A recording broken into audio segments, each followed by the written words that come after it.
Welcome back, everybody, to episode 2 of the podcast. As we're going to be looking at how the Michigan sports teams performed in this past week. And I'm going to start off with the Detroit Tigers here as they're in the playoffs, and they have some of the most important games of any of the teams we're going to be discussing today.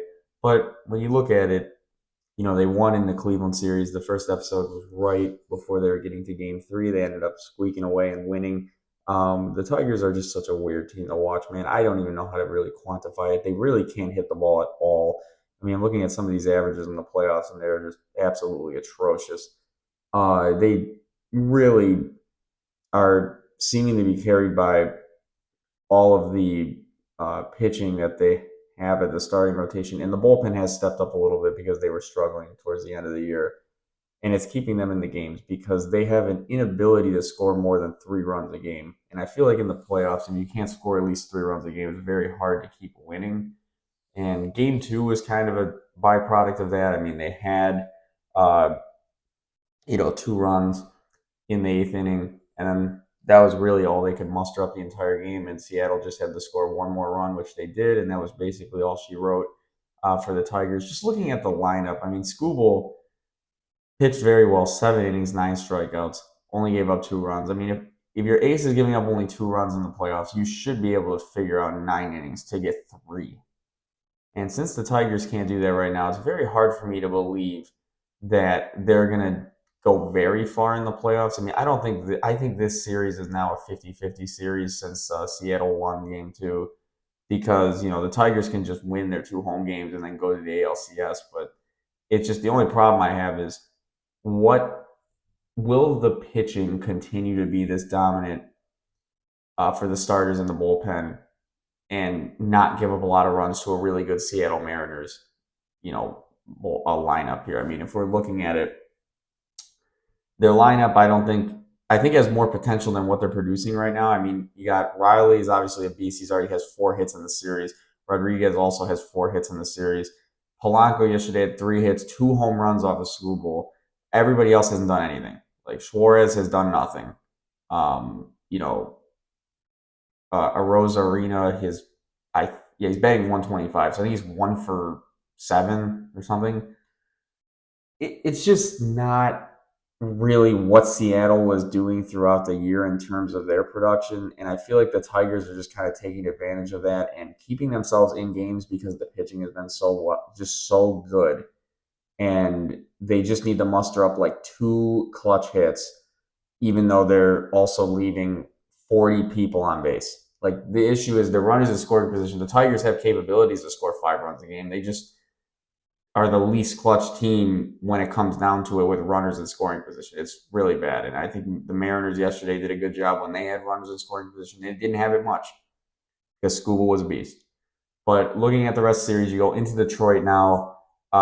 Tigers have to at least win one of two to keep the series going. But then you go back into Seattle, and Skubal will be starting. So I do think the Tigers have an advantage in the series from a pitching standpoint, but not a hitting standpoint at all. I just do not trust that anyone outside of Riley Green, who's still batting 300 in the playoffs, but he struggled yesterday.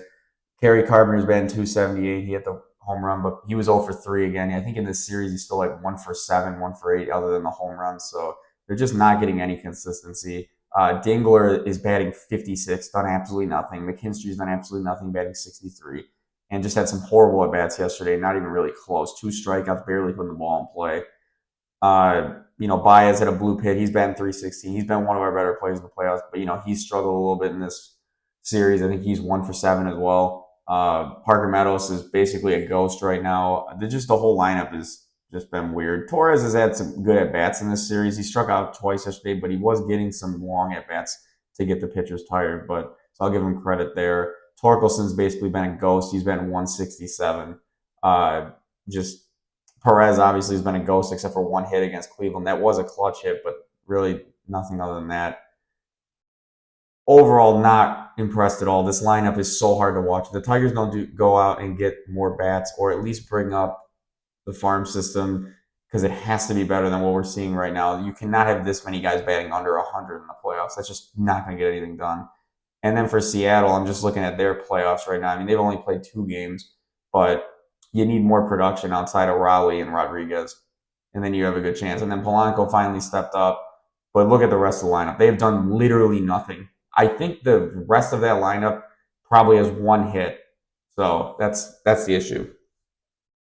The Detroit Lions beat the Cincinnati Bengals on Sunday, 37-24. This was one of the weirder games I've watched all year. I don't really think the Lions particularly played well, which is funny by like still scoring 37. It was just one of those things where they had a 28-3 lead in the fourth quarter, but the offense was really stagnant. It doesn't probably sound like that, but the Bengals turned it over 4 times. And they were giving the Lions the ball inside the 50 each time. The Lions weren't scoring touchdowns even on these drives. Goff had a fumble. There was a lot of pressure on him all day. I think he got sacked like 6 times, which we can't have Goff get sacked 6 times. He usually doesn't take that many hits, but that's definitely something that makes him worse. When you're a non-mobile quarterback, it's even harder for you to perform well when the line is struggling, and especially on the outside. Manu really, really struggled. He was basically Goff was just getting the line side hit multiple times, and again, you can't have that if you expect to, win serious games when it comes down to the end of the year, especially when the team's going to be banged up already at that point. But looking at it overall, they ran the ball decent. I mean, 118 yards. Gibbs at 54 yards on 12 carries. Montgomery, they gave the ball a little bit more to, which he didn't. He was only 3 yards a carry at 18 for 65, but he did have a touchdown. Didn't run the ball particularly well. I mean, it was mainly the passing. Goff 19-23, 258, 3 touchdowns. He got sacked 4 times. And he did fumble once. He was just, when he had the clean pocket, the Lion receivers were wide open all day against Cincy. Cincy's defense is so bad, and I really think there was no way Goff wasn't going to have a good game against Cincy. There was a couple stretches where he kind of struggled just because he just had pressure on him, so he just couldn't get rid of the ball, and that's really it. I mean, St. Brown was elite yesterday, and Laporta on the receiving end, 92 yards for Laporta, 100 for St. Brown, 8 catches. It's basically like a walk in the park. For Amon-Ra St. Brown each week. He's always putting up good numbers, and he's always open every single time. It's incredible how good he actually is. When you watch how he can block and he can just separate himself from DBs like it's nothing, that's when you know you're a top 5 receiver in the league. Like, yeah, there are really good receivers that are outside the top 5 that can still get open, but I feel like when you have to get open, like in clutch situations, each time he always does. And the top 10 to 15, I don't feel like they get open every single time. And that's just like the difference. Just an incredible route runner, incredible player. If you keep feeding him, you're in a good spot, I feel like, to always be in games. Defense overall was very good until the fourth. I mean, they gave up a couple big plays because the secondary is dead. That's something to look out for because the Detroit Lions cannot stay healthy in the defensive side of the ball. That's been a theme for a long time now. The offense usually can stay healthy for the most part. They've had a couple injuries, but the defense, you got practice squad corners out there that don't really play as much. I don't expect them to be able to guard Ja'Marr Chase. Let's be completely honest. That will not happen. So, overall, B plus performance by the Lions. I mean, I thought they kind of let their guard down a little bit in the fourth quarter, but they kind of just coasted. It doesn't really matter anyway because they should beat the Bengals regardless. Was never really concerned the Bengals were going to be able to do anything, especially when Browning throws for 3 interceptions. I mean, that really just killed them. That gave them not a chance in the world to come back. He doesn't have those turnovers. Maybe this game's a little bit closer, but overall, just not a good performance by the Bengals until the fourth quarter. They scored 21 points, but the Michigan Wolverines at home hosted the Wisconsin Badgers. They beat them 24-10. Now, this game, I saw a lot of positives and I saw a lot of negatives. I think the positive side of it, Bryce Underwood had his best game of the year. He was 19 for 28, 270 yards and touchdown, 67 QBR, so well above average there. I think when you look at this Michigan team, you got Underwood, who you can tell is an emerging star. He's going to be, right now I think in QBR, Underwood is 15th in the country. So it's like it's one metric to say you're kind of like a top 15 quarterback. I'm not going to like base it off of that completely, but it is one metric to show that, he's a pretty efficient quarterback for the most part in terms of the rest of the country as a true freshman. It's pretty impressive.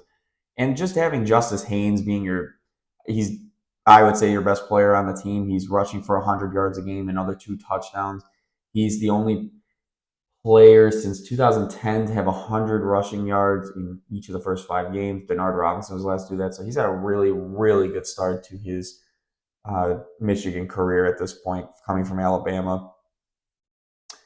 Looking overall on the offensive side of the ball, Donovan McCulley has emerged as obviously the number one option, and you can tell the guy needs to be fed the ball more. He had 6 receptions for 112 yards and a touchdown. Underwood looks really comfortable throwing him the ball, and he, for the most part, catches it. Same with Andrew Marsh as another true freshman. Getting catches from Underwood, he looked really good. 4 catches, 80 yards. And, you can't hate on that at all. I mean, if you get a true freshman to step up, because Michigan's got some drop problems right now, and obviously Samaj Morgan had 5 catches for 44 yards, but I think he dropped 3 passes. And same with Bell dropped a pass. Pretty sure Klein dropped a pass. And Klein's usually pretty good. He only had 2 catches for 15 yards. But just watching that game, I don't understand some of these drops. I mean, I understand Bryce Underwood has a cannon, so they have to adjust to it, but they had all practice and all offseason to figure that out. And some of the drops, I feel like they're just moving. If you watch, they move their head before catching it. Like, it's not like he's throwing it a billion miles per hour on some of these drops.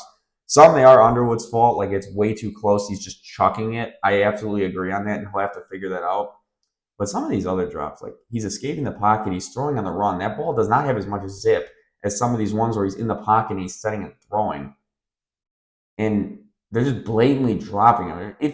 If he was not getting, so I think this year they have 18 drops in 5 games. That's terrible. If you had that number down to 10 or even 8, let's take 10 off. Because like 8 drops is still, almost 2 a game, like 1 something. And if you take that off, then Bryce Underwood completion percentage is a couple ticks higher percentage wise. You then have more passing yards. You probably have more points in general because some of these were just extending drives. They have to figure out how to catch the damn ball. That is literally just my thoughts on it because the offense, I thought for the most part, has a lot of talent. Underwood, Haynes, McCulley, Marsh, pretty good 4 skill position players. And Klein added to the mix. So I'm not really concerned about the offense. And I'm not concerned about the defense either. I mean, I think the defense has played really well this year. I know Wisconsin's a horrible offense, but they are incredible at getting to the quarterback. I thought since you lose Grant and you lose Mason Graham, you lose 2 first-rounders on the inside, that you would really struggle, at least getting pressure on the quarterback or stopping the run. And I don't really think they've had an issue with that at all. If anything, they look almost the same. With Moore and Guy, and then obviously bringing just linebackers in the blitz, it seems like they just get to the quarterback at will. So we give Michigan credit for that. The defense has played outstanding this year. And the biggest test is going to be this upcoming week against USC, who has a great offense. How do you look against them? And USC doesn't have a good defense either, so it'll be a good test for, can Michigan's offense have Underwood throw for another 270, 300, Haynes get another 100 yards. I think then they'd have a pretty good chance against USC. But how does the defense play against their best competition? Because they haven't seen an offense like USC. And we got to go across the country. We know how hard it is to win cross-country trips in the Big Ten this year. We've seen it. Again, Penn State just lost to UCLA. They were 0-4. So there is a little bit of a difference of how teams are playing going across the country. The last team we're going to discuss today is the Michigan State Spartans. And what an absolute weird game this was. I texted my friend. I said, this might have been one of the worst first halves I've ever seen in my entire life. It was 14-7. One of the touchdowns was from a blocked punt where Michigan State let a unblocked rusher almost tackle the punter, and it ended up in a touchdown on a blocked punt in, I don't know, like inside their 10. And I looked at them like, how in the world do you not block someone? There was only, I think, like 4 people on Nebraska that even rushed. So you only had 4 assignments, and they missed. So not sure what State was doing there. So that was 7 of the points. And the rest of it was terrible. Raiola, in the first half, I think threw for 8 yards. And Michigan State lost by double digits. Childs wasn't good. I understand he had 2 interceptions. He really struggled understanding engaging the wind. I think he also is banged up right now because the offensive line is a disaster for Michigan State. They just don't really have a lot to look forward to. I mean, their running backs also have giving them zero production. They're getting 3 yards of rush and 1.8 in this game. So Frazier was 18 for 58, and Childs was 13 for 23. Obviously, sacks are a factor there too. But they're really not getting any rushing production. And again, that is also on the line.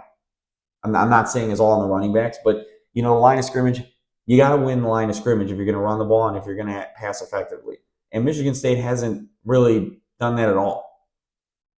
They had a really good passing game against Boston College, but Boston College might be one of the worst teams in the entire country. They're 1-5 now. So, and they beat them in double overtime. I don't know what Michigan State really has to do at this point. Their backup quarterback looked good for one quarter, and everyone was overreacting to that. My issue is Childs is easily better than him, and the issue is Nebraska doesn't know who the backup is. They never see him play. They don't know anything about him. So if you have time to prepare for a backup quarterback, he's going to look bad. Just the reality. He can look good for a game, but look good consistently? I don't know. I mean, if he is good enough, he would. But for the most part, that's not how the backup quarterback role goes. You don't just come in and you're immediately better than the starting quarterback. And then on the Nebraska side, I mean, Dylan Raiola had a 18 QBR. He threw for 194 yards. And which is funny about that is he literally entering the fourth at 28 yards. So he threw for all of them in the fourth quarter. And Nebraska was smart because they actually took the wind into effect. So I think he had the wind at his back in the fourth quarter. But he did make, I think, one of his best throws he made was into the wind. It was like a 3rd and 10, and he stepped up and threw a 50-yard pass that was perfect. So I'm not really sure how inconsistent that wind was on certain throws, but Dylan Raiola kind of figured it out on that throw. And then after that, they were just able to dice up Michigan State when they were able to throw it. Because that's all Nebraska really is good at. They're not good at running the ball. Emmett Johnson actually had a good game at 83 yards. Michigan State gave him 6 yards a carry. So, again, Michigan State, you got 30-mile-per-hour winds. This is why I'm blaming this game on coaching. 30-mile-per-hour winds, and you're giving up 6 yards a carry. You know that's probably all that. Raiola had 20 yards entering the fourth quarter, and you knew that the passing game wasn't a threat, and you still give up that many yards. That's insanely terrible. I'm not saying State's defense played good until the fourth quarter for them. They only had 21 points given up.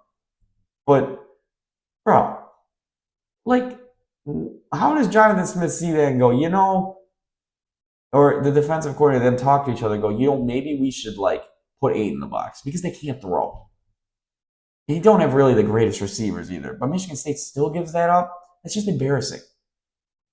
I don't know how many games Michigan State expects to win this year if their coaching staff's just not even going to be able to game plan for anything or adjust on the fly. Their second half adjustments are always terrible. That's Michigan State's problem. They got outscored again in the second half. And Jonathan Smith's tenure, that's been every single game except 2. That's terrible.